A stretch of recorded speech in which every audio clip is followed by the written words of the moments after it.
continuation of when to give them extra room. These hives were rented as doubles. They've already had one honey super put on them, but we're checking, and once again it's the beginning of the honey flow. So normally we will check on a honey super towards the outside edge, and if we start seeing on second frame in from the outside, if we start seeing a lot of honey in here, it's time for another super. This one is not excessively plugged out, but given that the honey flow is just starting, it does need some more room. If you have foundation, you're going to have to keep them a little more crowded.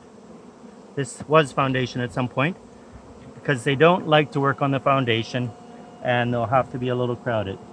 On this hive here,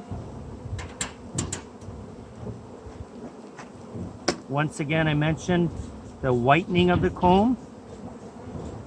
It's quite subtle if you're not used to it, but what they're doing is building out just a little bit on the ends of the comb.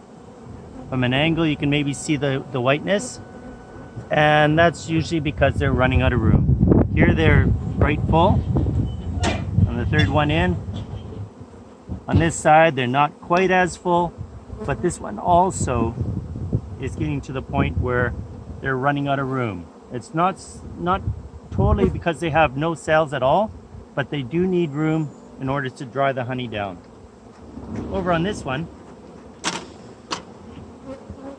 a little bit of burr combs being made.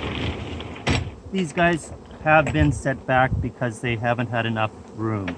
The queen might be confined to her brood chamber, and the brood chamber might be filling up with honey because we've taken a little too much time to get around to supering these, and that's a cut.